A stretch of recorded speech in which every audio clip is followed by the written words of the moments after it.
KPM. Hai, Assalamualaikum calon-calon SPM semua. Anda sedang menonton siaran Didik TV KPM. Hari ini kita akan memberikan tumpuan kepada mata pelajaran geografi bagi kertas 1.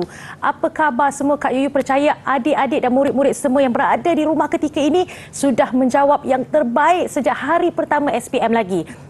Sebelum kita nak belajar mata pelajaran pada hari ini dan memberikan tips-tips serta panduan yang berguna bagi geografi kertas 1, apa kata kita berkenalan dengan guru hari ini? Ayo!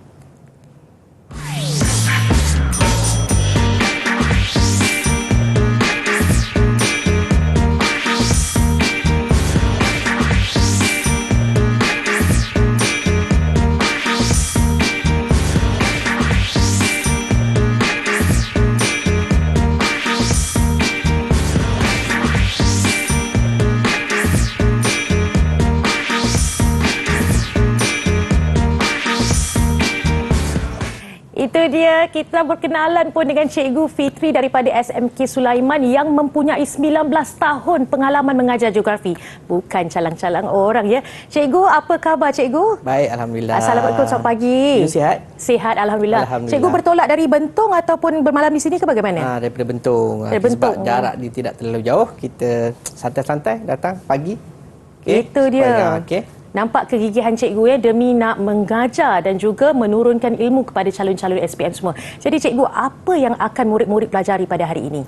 Okey, penekanan kita pada hari ini adalah fokus utama kepada geografi kertas 1 untuk SPM. Kita akan cuba mengupas, mengkaji, kita santai-santai untuk mengetahui apakah cara terbaik untuk kita mendapat keputusan yang cemerlang untuk geografi kertas 1. Yang pertamalah kertas 1 kan. Sebelum tu barulah kertas 2. Okey. Selesaikan kertas 1 dulu. Baik, cikgu, saya pun dah lama tinggalkan sekolah. Tertanya-tanya juga, geografi ini bagi SPM, adakah ia satu mata pelajaran teras atau elektif, cikgu? Okey, soalan yang bagus sebenarnya kan. Semua orang mungkin tak tahu. Okey, kita nak bagi tahu untuk mata pelajaran geografi dia adalah elektif. Okey, bukan teras. Elektif. Maksudnya elektif ni adalah pilihan.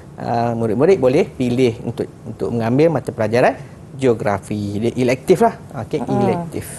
Okey, tanpa melengahkan masa, jom kita sertai kelas Cikgu Fitri pada hari ini. Silakan cikgu. Okey, terima kasih. Okey, apa khabar semua murid-murid calon-calon SPM terutama bagi tahun 2021 ini. Okey, cikgu harap murid-murid masih bersemangat, kekal bersemangat untuk kita teruskan perjuangan. Terus fokus kepada subjek fokus kepada mata pelajaran geografi. So hari ini cikgu akan fokus kepada mata pelajaran geografi kertas 1. Okey, kod dia 2280 palang 1. Kita tengok pada pecutan geografi dah. Okey, sebelum kita pergi pada pecutan, okey, kita tengok kepada format soalan dahulu. Saya yakinlah murid-murid telah didedahkan dengan format untuk geografi kertas 1. Kita imbas kembali, mungkin ada yang dah terlupa kan. Maklumlah kita mungkin ada memori yang tertinggal, terlupa dan sebagainya. Tak apa, jangan risau. Cikgu yakin murid-murid semua dapat fokus untuk menamatkan perjuangan kita menghadapi peperiksaan sijil pelajaran Malaysia. Tengok format dia. Untuk soalan geografi kertas 1 dia ada 40 soalan. Ingatlah, 40 soalan, di mana 40 soalan ini adalah objektif aneka pilihan, di mana arah soalan dia adalah 532. Apa 532 tu murid-murid? Okey, murid-murid, 532 ni arah soalan. 50% daripada 40 soalan ini adalah arah senang, sederhana, mudahlah, aras mudah. Bermaksud murid-murid tak perlu risau. Okey, jawab dengan tenang, di mana 20 soalan adalah aras mudah, 12 soalan di mana 30% adalah soalan aras sederhana, 8 soalan aras tinggi. Maksud aras tinggi itu tidaklah terlalu susah. Dia hanya memerlukan murid-murid berfikir, mengkaji sebelum memilih jawapan yang tepat. Kita teruskan. Jawab semua soalan. Jangan tinggal satu pun ya. Anak-anak, murid-murid, calon-calon SPM, jangan tinggal satu pun daripada 40 soalan ni. Kadang-kadang mungkin terlalai, terlupa ataupun mungkin rasa berdebar. Tak apa, tarik nafas dan pastikan 40 soalan ini dijawab kesemuanya. Okey, kita teruskan lagi. Masa, berapa masa yang diperuntukkan untuk menjawab geografi kertas satu ini? 1 jam 15 minit. Gunakanlah masa ini sebaik mungkin. Janganlah 1 jam jawab, 15 minit berbaki itu kita bazirkan. Okey, 15 minit mungkin berbaki 15 minit. Okey, boleh semak semula. Okey, sama ada soalan-soalan yang kategori aras tinggi tadi kita jawab dengan betul dan tepat. Betul dan tepat itu kunci dia. Okey. Anggaran 60-40. Ini anggarannya, saya bagi anggaran 60-40 sukatan mata pelajaran geografi tingkatan 4 dan tingkatan 5 yang telah murid-murid pelajari selama 2 tahun. 60 tu bermaksud pemberat dia lebih banyak kepada soalan-soalan, topik-topik yang murid-murid telah pelajari semasa tingkatan 4. Okey, yang selebihnya adalah soalan daripada topik-topik yang murid-murid telah pelajari semasa tingkatan 5. Okey, ingat balik kan, apa yang saya belajar kan, apa yang murid-murid belajar masa tingkatan 4 dulu. Okey, dan apa yang telah murid-murid belajar semasa tingkatan 5. So, kedua-dua tingkatan 4 dan tingkatan 5 ni ada ditanya. Okey, dalam soalan geografi kertas 1. Okey, mungkin kata tak ingatlah banyak sangat. Dia tidak terlalu banyak. Bila kita fokus satu persatu, kita akan dapat imbas kembali apa yang telah kita pelajari. Okey, tiada soalan berkaitan kemahiran geografi. Jangan risau kan. Tingkatan 4 ada belajar kemahiran geografi, tingkatan 5 murid-murid dah belajar kemahiran geografi. Okey, tapi tidak ada soalan kemahiran geografi ditanya dalam soalan kertas 1. Okey, mungkin saya imbas sikit untuk murid-murid ingat-ingat, cuba-cuba imbas kembali apa kemahiran geografi ni. Macam contoh saya bagi ukur jarak dan sebagainya, tak ada dalam soalan kemahiran geografi. Okey, dalam kertas 1. Okey, minimum betul 35-40 untuk cemerlang. Ini cadangan. Okey, untuk mendapat cemerlang betul 35 dekat atas. Tetapi saya bagi tetapi jangan risau. Jangan alah kan, kena betul 35, tidak semestinya. Okey, kalau dapat rendah daripada itu, boleh beri penekanan kepada kertas 2. Okey, untuk lulus 20/40 soalan daripada soalan yang dikemukakan tu kena betul lah. Tapi jangan risau. Okey, sebab boleh tebus kembali, boleh kejar markah untuk kertas 2. Tengok topik-topik yang akan murid-murid pelajari ataupun telah murid-murid pelajari. Ini geografi fizikal tingkatan 4. Kita dah belajar tentang pergerakan plat tektonik, pembentukan dan kepentingan batuan, proses dan kesan luluh hawa, proses dan kesan gerakan jisim, pembentukan dan kelestarian sungai, tindakan ombak di pinggir pantai. Ini geografi fizikal untuk geografi tingkatan 4.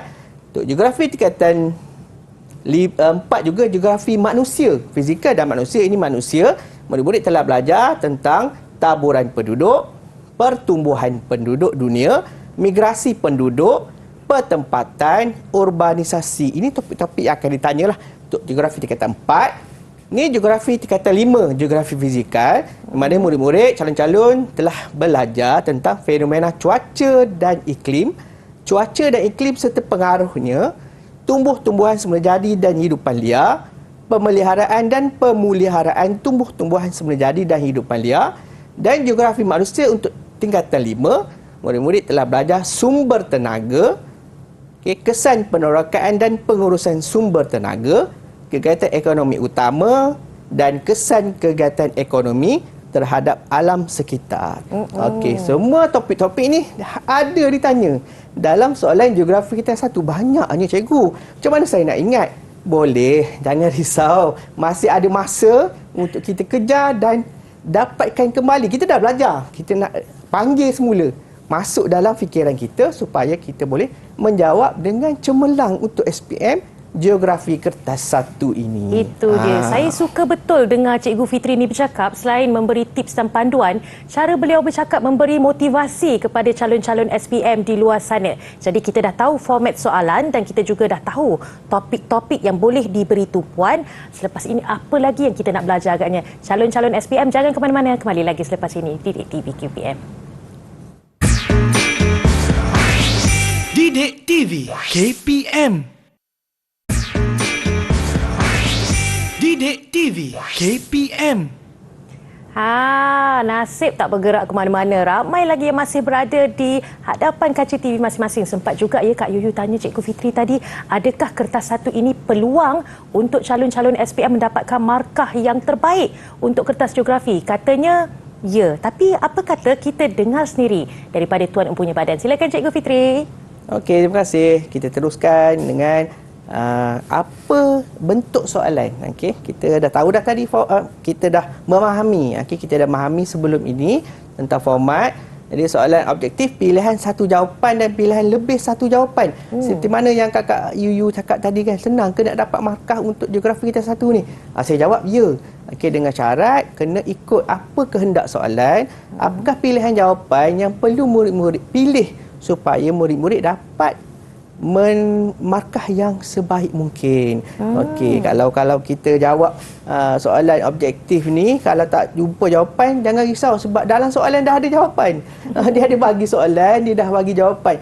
Cuma kita pilih mana satu yang kita rasa berkenan di hati dan pastikan apa yang kita berkenan itu adalah betul.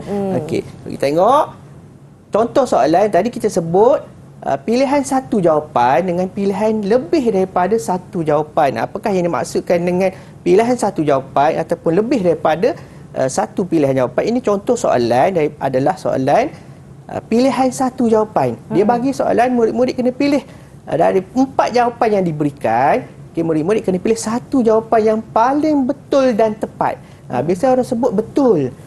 Tapi sebenarnya betul dan tepat. Betul dan tepat maksudnya itu adalah pilihan yang muktamad. Okay, supaya kita dapat pastikan soalan yang kita jawab itu adalah betul dan mendapat markah. Okey. Itu makluman satu soalan satu markah sebab dia ada 40 soalan 40 markah. Okey. Contoh soalan kat sini, okay, dia menjurus kepada soalan terus. Dia tanya soalan, terus dia pilih jawapan. Biasa ini adalah soalan aras senang. Daripada mudah tadi. 20 soalan daripada 40 soalan itu aras senang. Okey. Dia terus tanya secara teruslah, dia tak ada pusing-pusing, kelok-kelok, belok-belok je kan. Pergi okey, jalan yang lurus, menuju jalan yang lurus. Okay, ada 20 soalan jalan yang lurus. Okey, ciri lapisan mantel dalam struktur bumi, dia tanya terus dia. Kita tak nak kaji jawapan dia, kita nak kaji apakah bentuk soalan dan bagaimana murid-murid calon-calon SPM boleh membuat persediaan untuk soalan kategori ini. Okey. Pertama, murid-murid kena tahu fakta geografi. Tidak ada keajaiban. Okey, kena baca, kena faham, okey, ingat fakta baru boleh jawab. Okey, kalau tak ingat, kita tak pernah dengar perkataan mantel ini, maka kita tak boleh nak jawablah.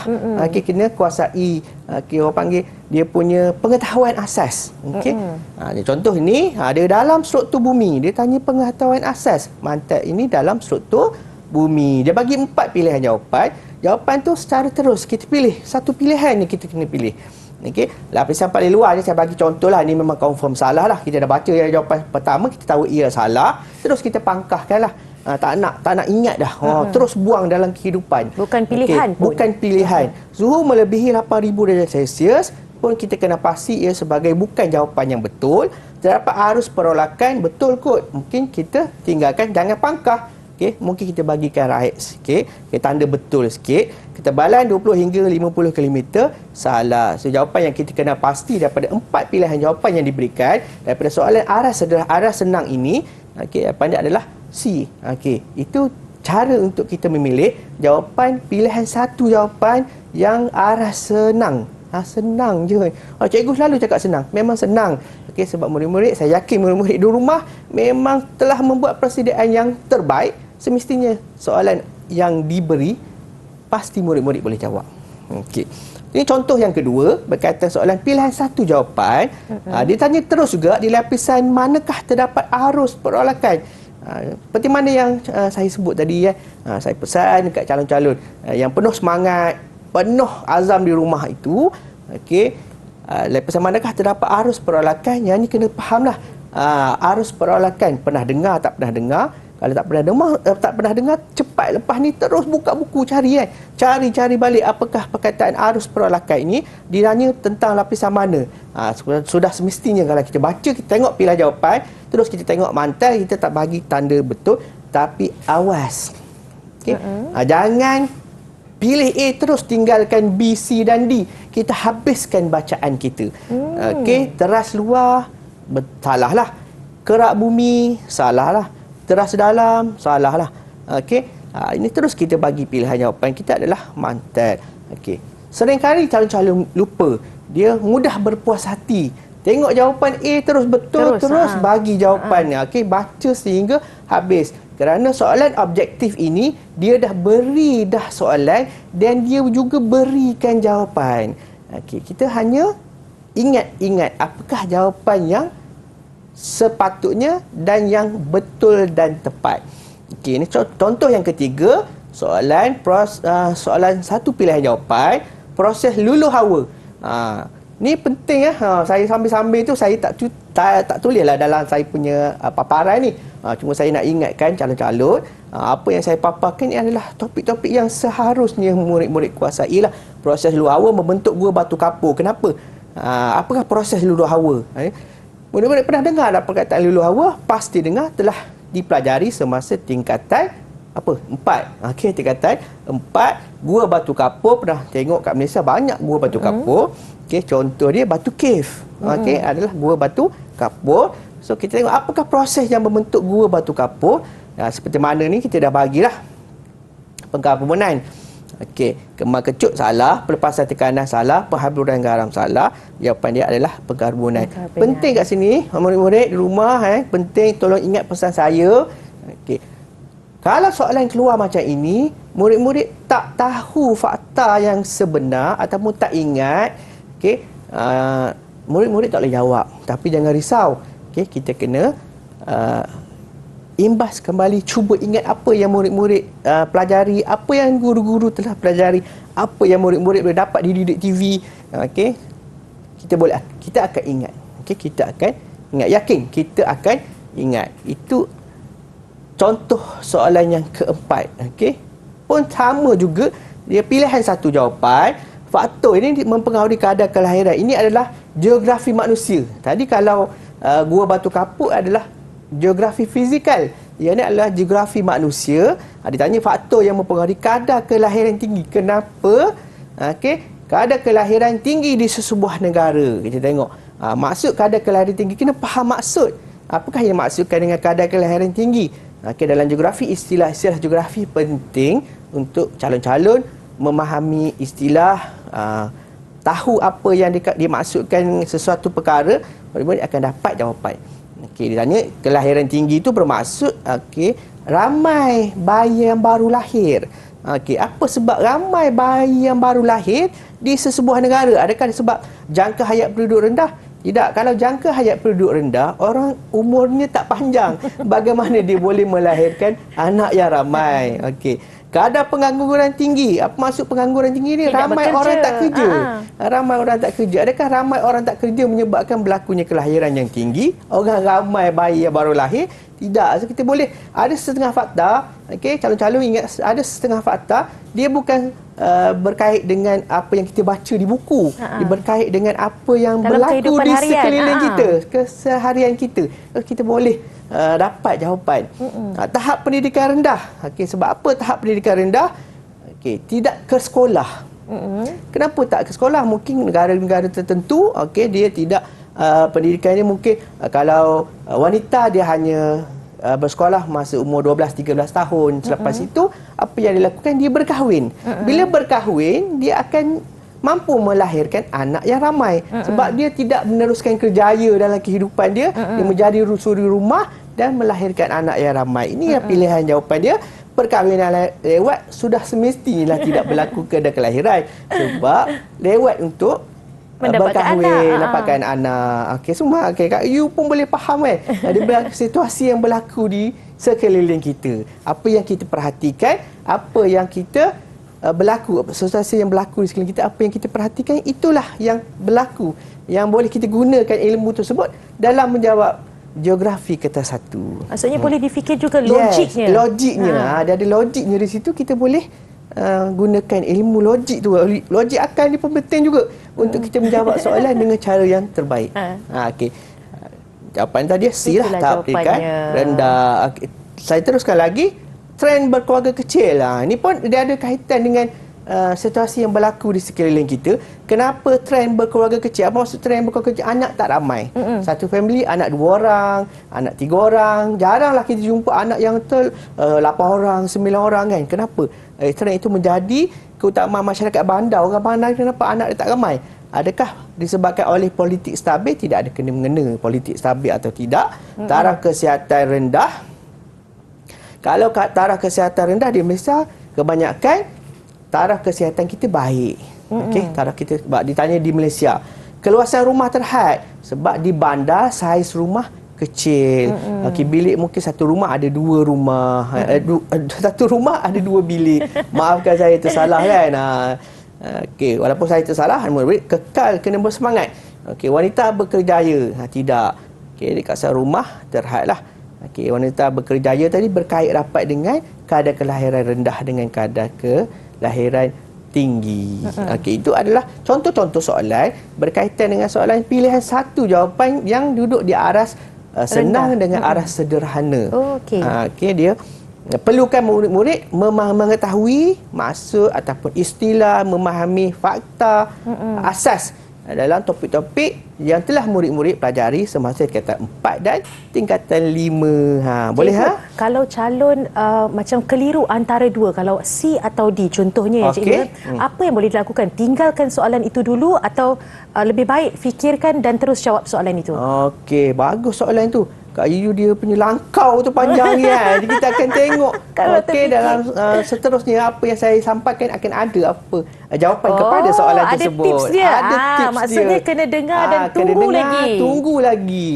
Jangan cepat sangat nak bergerak. Kita sebabkan tema hari ni saya bawa tema satu tema Kak Yu tema saya santai. Kita santai-santai, kita cuba terus satu persatu, kita jangan laju-laju, jangan perlahan-lahan, kita sederhana untuk kita memahami supaya murid-murid dapat membuat persediaan. Lepas ni buat catatan, perlukan pen dengan kertas, buat catatan supaya murid-murid tahu, oh yang ini saya kena tahu, oh yang ini saya kena faham, supaya murid-murid dapat menjawab 35 ke atas tadi untuk mendapat cemerlang. Cemerlang kan.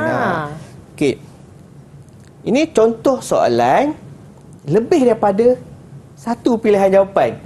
Dia bagi soalan tapi ada 2 atau lebih jawapan yang betul, yang memerlukan murid-murid calon-calon SPM memilih manakah yang sepatutnya mereka pilih betul dan tepat. Ini pilihan lebih daripada satu jawapan. Apa maksud pilihan lebih daripada satu jawapan? Dia bagi pilihan sama ada 4 fakta, mana satu yang 2 daripada 4 itu adalah betul, dan 2 lagi adalah salah. Kadang-kadang ini pun murid-murid dia boleh terkeliru. Yang satu yang dia pilih itu dah betul, yang satu lagi tu dia salah.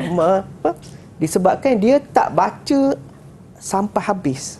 Dia kena baca sampai habis, kena faham. Sebab itulah masa yang diperuntukkan untuk kertas satu ini adalah 1 jam 15 minit. Okey, kalau kita ambil satu soalan 1 minit, baru 40 minit. Betul. Dia bagi 1 jam 15 minit, 60 minit campur dengan 15 minit. Berapa murid-murid nak dengar? Okey, 60 campur 15, 75 minit masa yang diperuntukkan. Kita tengok soalan, kombinasi soalan yang mempunyai pilihan jawapan lebih daripada satu jawapan. Okey, ditanya soalan dia, benar. Ini kadang-kadang murid-murid calon-calon tak baca habis. Kombinasi mana benar, dia kadang-kadang dia tertukar. Benar tu, benar, salah. Dia ambil yang salah pun boleh menyebabkan calon-calon tak boleh nak jawab.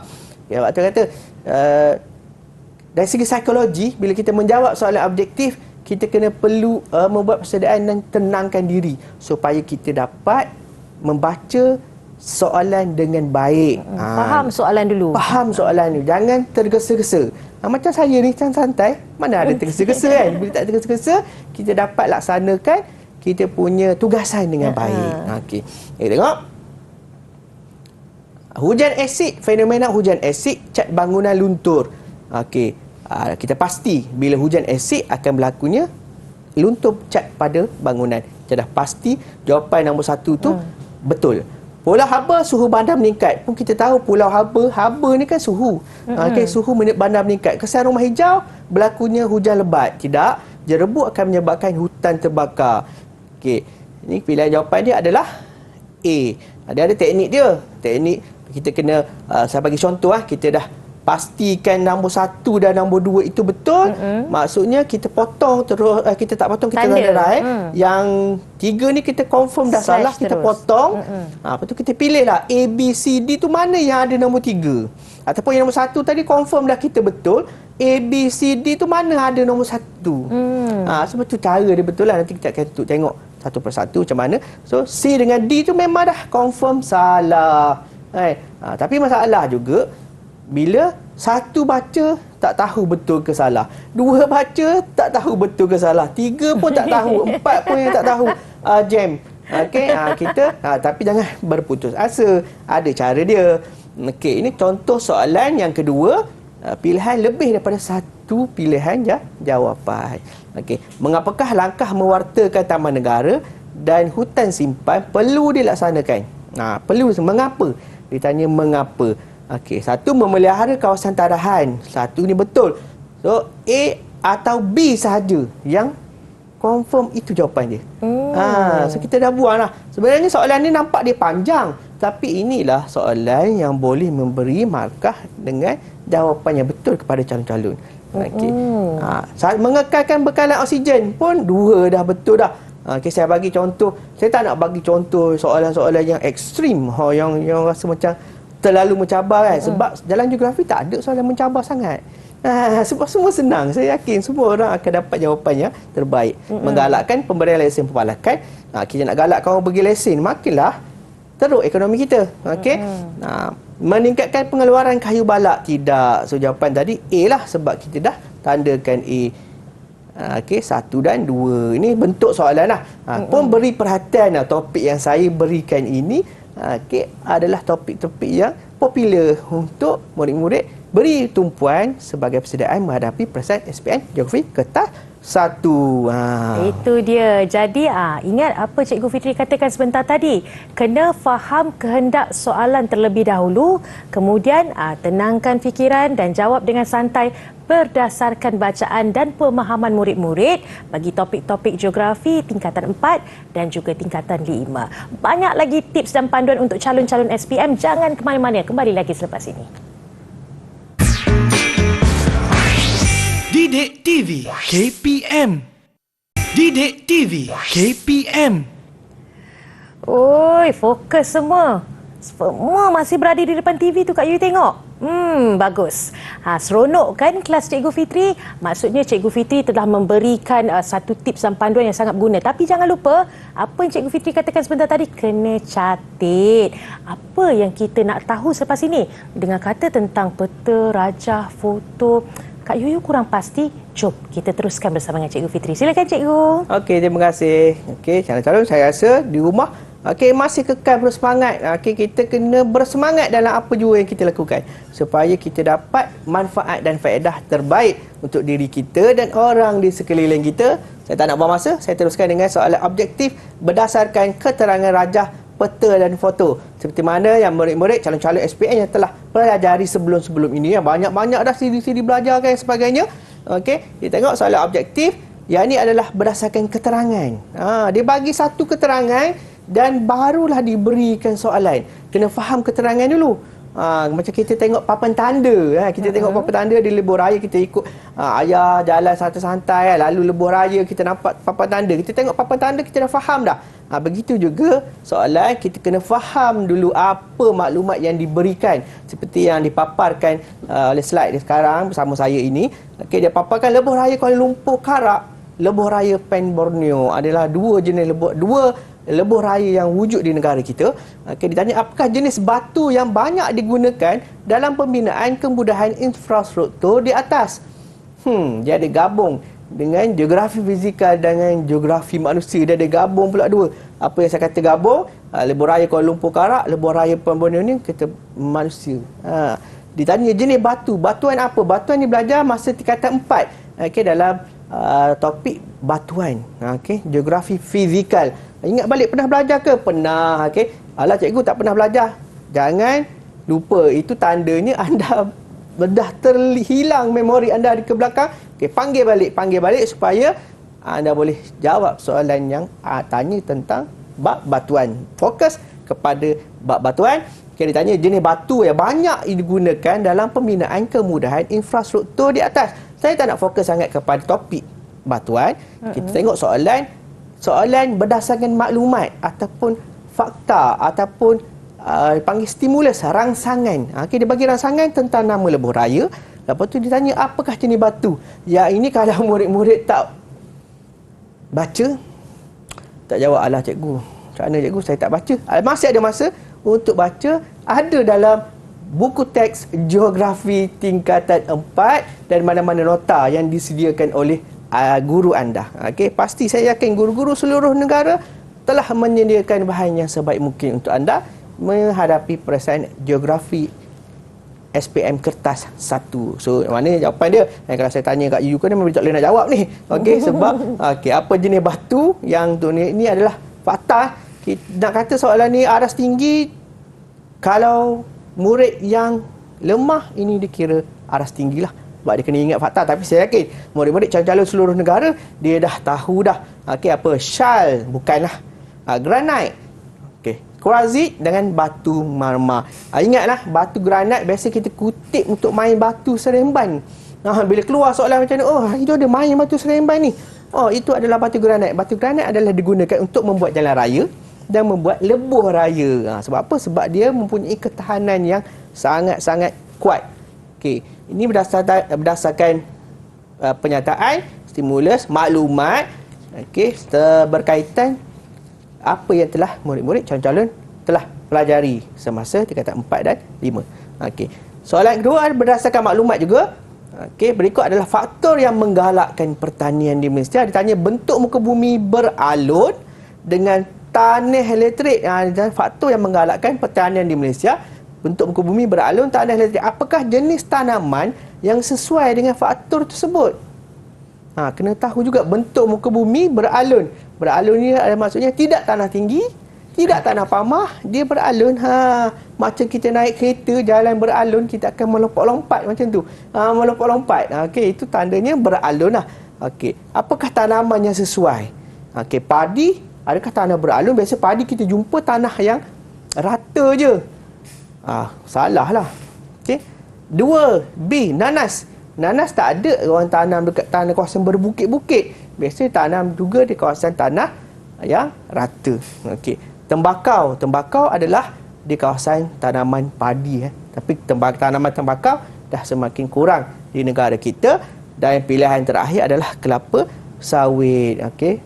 Selain daripada kelapa sawit, tanaman lain yang sesuai ditanam dengan bentuk muka bumi beralun, tanah elektrik adalah getah. Mungkin tertanya-tanya, cikgu saya terlupa lah cikgu. Saya terlupa lah cikgu. Tanah elektrik ni macam mana rupa dia?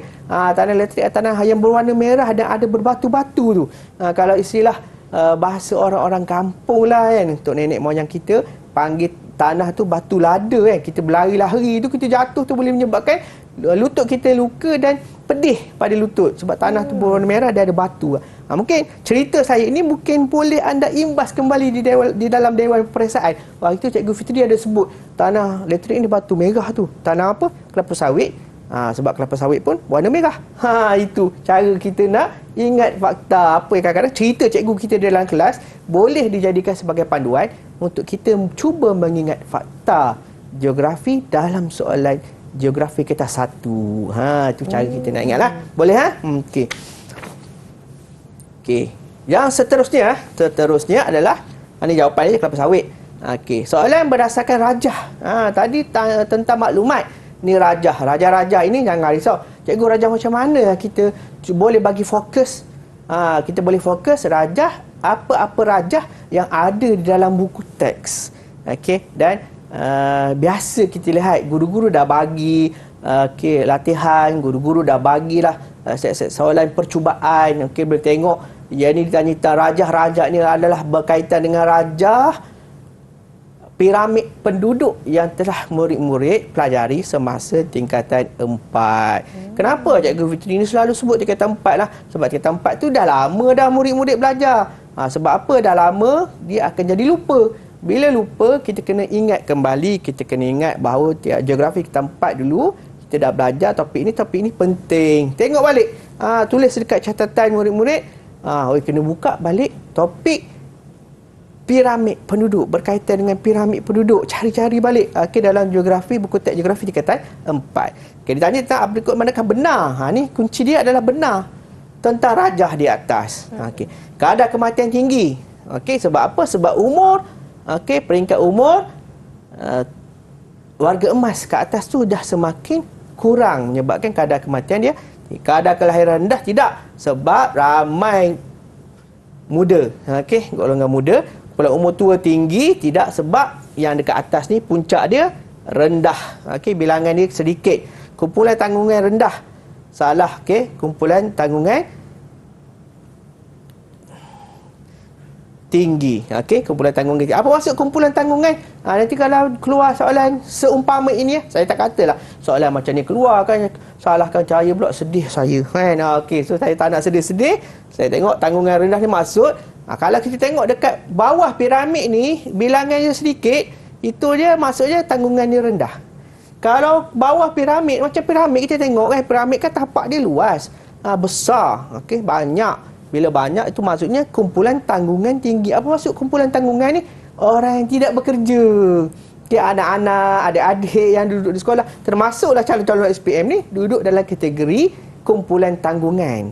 Tanggungan yang orang tanggung kita.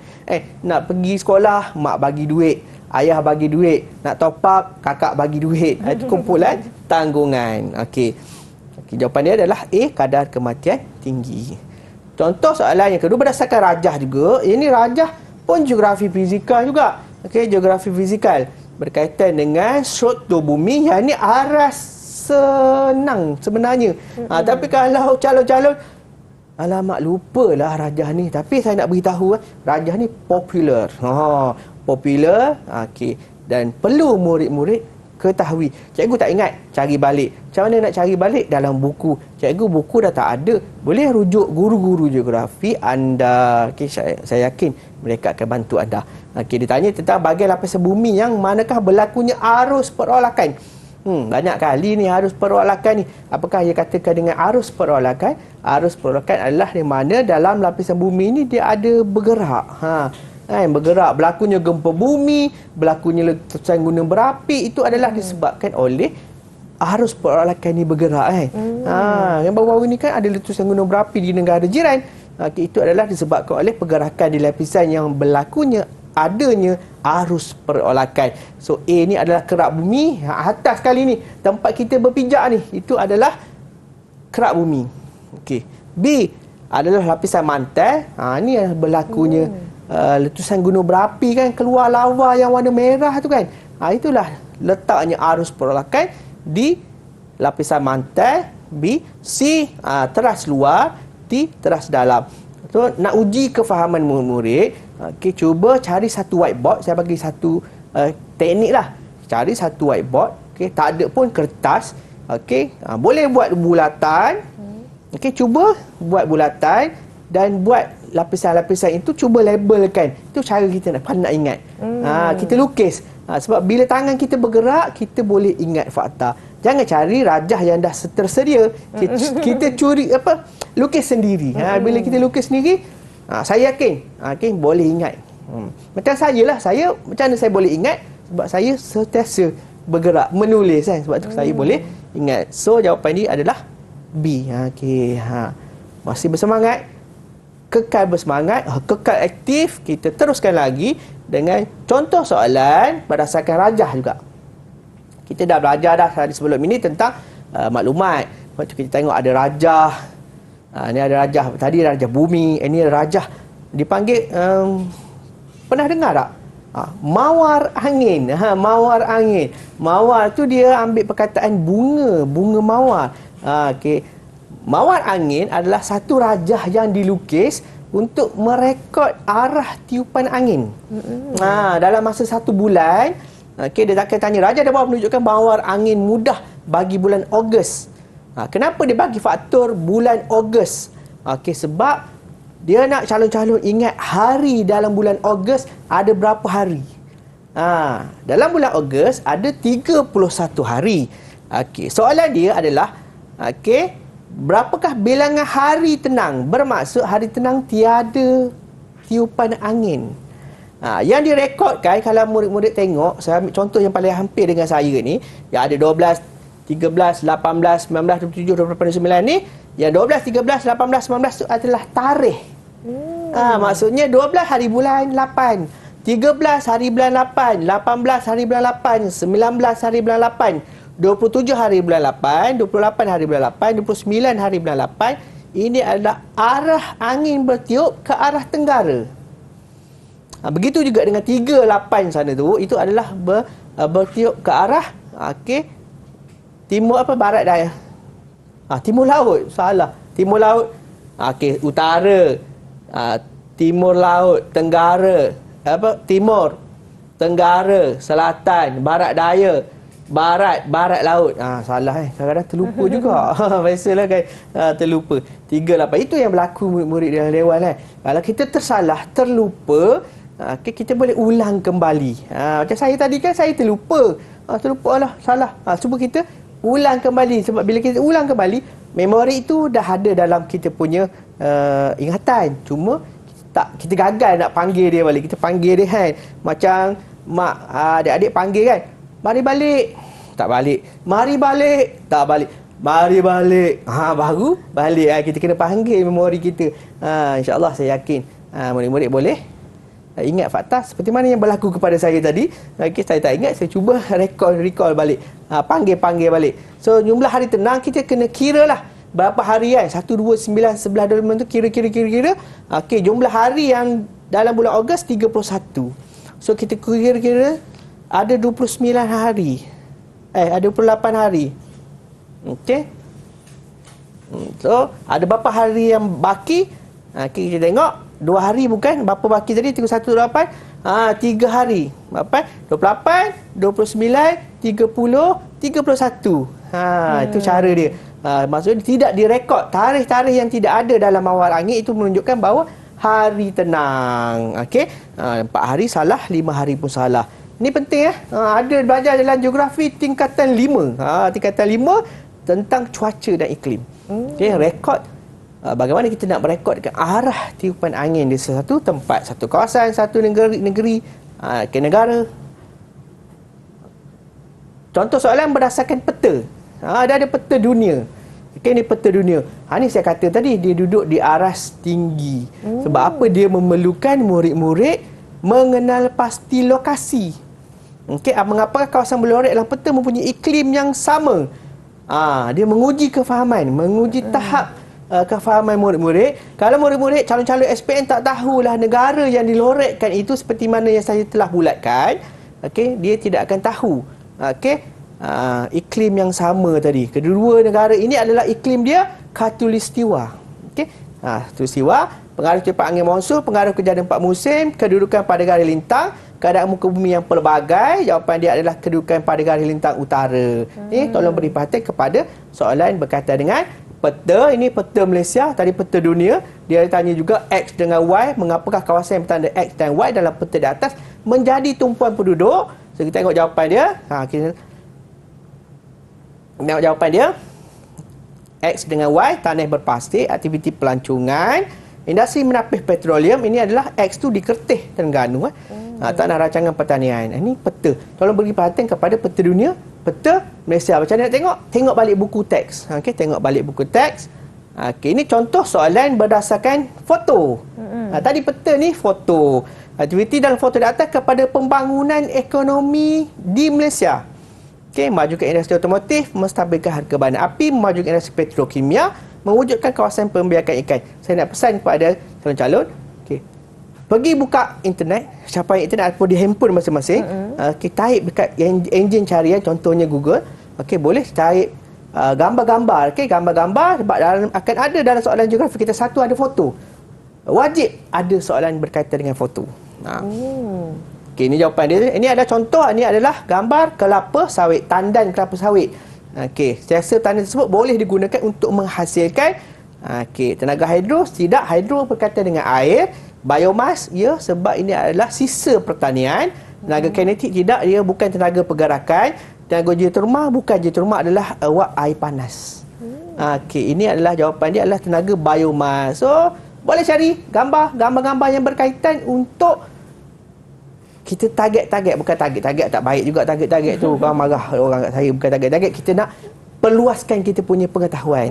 Berkaitan dengan foto-foto yang mungkin boleh keluar dalam soalan geografi kertas 1. Tak tengok, tak tahu, tengok pasti anda boleh jawab geografi kertas 1. Itu dia. Cikgu Fitri dah bagi tips tentang soalan-soalan yang melibatkan rajah, peta dan juga foto.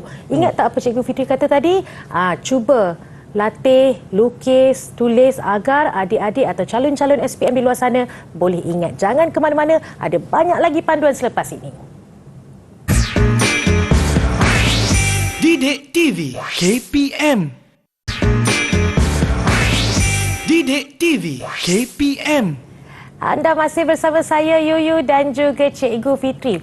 Kalau dari awal tadi Cikgu Fitri telah pun menjelaskan tentang format soalan, bagaimana kaedah-kaedah terbaik untuk memilih jawapan dan memahami kehendak soalan. Di segmen terakhir ini Cikgu Fitri akan berkongsi dengan calon-calon SPM semua tips untuk cemerlang. Jom Cikgu Fitri. Okey, terima kasih. Saya teruskan lagi dengan tips cemerlang geografi kertas 1. Tak ada petua, tak ada ubat yang menjarak, tak ada pil ajaib. Saya bagi teknik-teknik yang paling santai, relax supaya calon-calon tenang, kekal, bersemangat dan aktif meneruskan perjuangan dalam menghadapi perasaan sijil pelajaran Malaysia, di mana sijil pelajaran Malaysia ini penting untuk kehidupan adik-adik. Kerjaya adik-adik nanti. Tips cemerlang geografi kertas 1, kita tengok yang pertama, bila kita tengok soalan, apa yang perlu kita buat? Jangan termenung, jangan terfikir terus. Kita baca arahan soalan secara berulang kali. Pertama, kita baca daripada soalan dia. Saya bacalah contoh, nanti cikgu murid-murid cakap, cikgu bagilah contoh. Ini contoh saya baca. Mengapakah Malaysia berpotensi menjana sumber tenaga hidroelektrik? Jangan buat apa-apa, baca saja.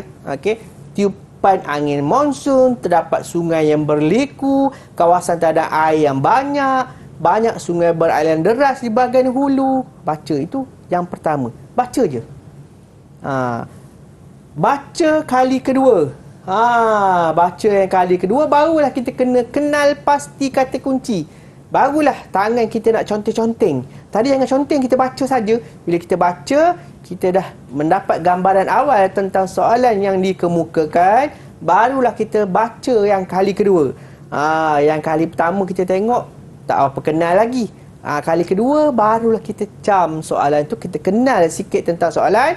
Kita kenal pasti kata kunci dia. Mengapa? Ditanya mengapa. Why? Mengapa? Berpotensi, Malaysia tahulah negara kita lain, berpotensi menjana sumber tenaga hidroelektrik. Mengapa Malaysia berpotensi menjana sumber tenaga hidroelektrik? Cikgu, saya tak dapat kena pastilah mana kata kunci. Baca sekali lagi, kita gariskan. Tidak ada markah untuk beri kata kunci ni, untuk kita beri fahaman kepada diri kita sendiri.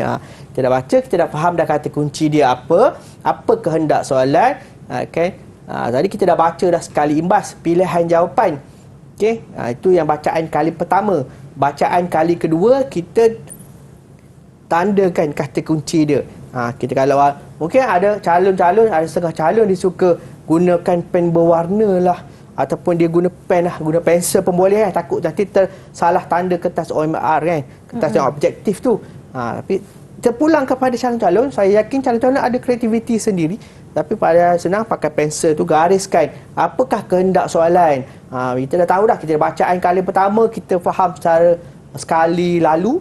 Bacaan kali kedua kita kena pasti kata kunci dia. Lepas kenal kata kunci, kita dah garis dah kata kunci. Ketiga, menilai setiap pilihan jawapan. Maksud menilai itu apa? Kita baca satu persatu pilihan jawapan. Jangan tanda apa-apa lagi.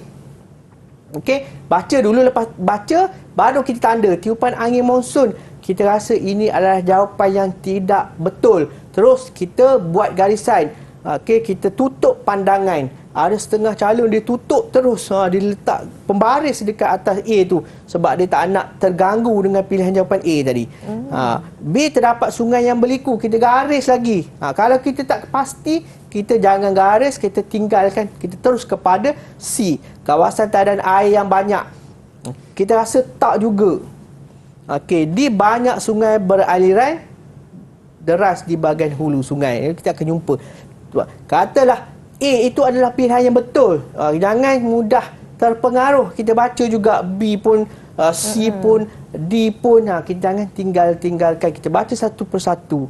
Kalau tak dapat jawapan macam mana? Kalau tak dapat, A pun tak tahu betul ke salah. B pun tak tahu betul ke salah. C pun tak tahu, D pun tak tahu. Bertenang, tarik nafas. Sebab tu kita perlu baca secara berulang. Sebab mungkin kita lambat untuk panggil. Okey, bila dah kena pasti yang jawapan yang paling tepat itu langkah yang keempat. Okey, kita terus tandalah. Okey, tanda dulu. Okey, ada setengah calon dia akan tanda pada kertas soalan dan pada masa yang sama dia tanda juga pada kertas jawapan. Okey, ada juga calon yang ditanda-tanda dulu pada kertas soalan. Pada akhirnya baru ditanda pada objektif tu. Itu bahaya. Okey, sebab apa? Sebab nanti kita terlupa nak tanda pada OMA tu. Menyebabkan kita kalut. Bila kalut, kita tergesa-gesa, mungkin kita tersalah tanda. Pada kertas soalan, kita tanda jawapan dia D. Tapi dalam soalan borang jawapan, kita tanda dia C. Tolong semak. Pastikan dia selari. Kalau D pada kertas soalan kita tengok pada borang jawapan, pastikan D juga. Kadang-kadang kita tersalah menanda. Mungkin silau ke, kita tak perasan ke, tu masa yang kita gunakan. Jangan tergesa-gesa. Bila kita tergesa-gesa, kita tak dapat, kita dah tahu dah jawapan dia, dah buat pilihan yang betul, salah tanda pula, itu pun mungkin boleh berlaku. Salah tanda itu panggil teknikal, masalah teknikal, masalah manusia, human. Kita punya mungkin ada kekeliruan dan sebagainya, elakkan. Tak jumpa jawapan. Ini soalan Yuyu tadi. Tak jumpa jawapan. Jangan sedih. Okay, tak jumpa jawapan. Apa yang perlu kita buat adalah tinggalkan dan beralih ke soalan seterusnya. Jangan tinggal terus. Tinggal terus, kita teruslah rugilah markah kita. Satu soalan, satu markah. Kalau 10 soalan kita tinggal, dah hilang 10 markah. So, jangan tinggalkan terus. Ini cara yang kita tinggalkan. Sebab apa kita tak jumpa balik. Jangan padam. Kita dah buat tanda dah. Macam contoh paparan saya ni, kita dah buat dah. Tapi kita tak yakin pula jangan D itu jawapan dia. So kita janganlah padam lagi. Kita tinggalkan. Cara dia bulatkan pada nombor soalan. Pada kertas soalan kita bulatkan. Supaya nanti kita undur balik. Okay, soalan yang belum kita selesaikan. Kita dapat kena pasti bahawa soalan itu belum kita jawab. Itu langkah pertama. Langkah yang kedua boleh juga kita lakukan adalah kita bulatkan nombor soalan pada borang jawapan, kertas jawapan. Maksudnya kita tengok kertas jawapan kita, mana yang kita nombor yang kita bulatkan itu belum kita jawab sepenuhnya. Bila dah jawab, nanti kita padam balik bulatan itu supaya kita dapat jawab ke semua soalan. Sebab wajib jawab 40 soalan objektif untuk geografi kertas 1. Kalau dah tinggal dah cikgu, saya dah tinggal dah, saya dah pergi dah ke soalan lain. Soalan lain pun tak boleh panggil juga. Tak boleh panggil juga. Semua soalan tak boleh panggil. Mungkin anda perlukan rehat, minum air, ataupun kalau ada rasa nak buang air boleh ke tandas ataupun perkara-perkara semua. Mungkin ada cara beberapa teknik ini saya baca dari beberapa buah buku panduan lah. Mungkin kita boleh goyang-goyangkan pensel di jari, goyang-goyangkan sedikit kaki, ataupun mungkin tangan kita gerak-gerakkan. Itu cara kita nak hilangkan kita punya stres. Dari segi teknik lah, dari segi fikiran, kita kena selaraskan dengan kita punya teknik supaya kita dapat menjawab soalan dengan sebaik yang mungkin. Itu dia. Terima kasih. Sekian, terima kasih. Okey, good luck untuk geografi kita 1. Ada soalan? Boleh tanya dengan soalan ke? Tak ada dah faham dah dia kata. Okey. Itu dia. Okey. Terima kasih Cikgu Fitri kerana sudi berkongsi ilmu, tips dan juga panduan untuk calon-calon SPM bagi kertas 1 geografi. Ingat apa yang Cikgu Fitri katakan sebentar tadi, kalau tidak boleh jawab sekalipun, perlu jawab semua 40 soalan yang diberikan. Kepada calon-calon SPM yang mungkin ketinggalan siaran ini, anda boleh menyaksikan semula dan menonton semula apa yang Cikgu Fitri ajarkan di YouTube Didik TV KPM. InsyaAllah semoga berjaya semua. Kami semua warga Didik TV ucapkan selamat maju jaya.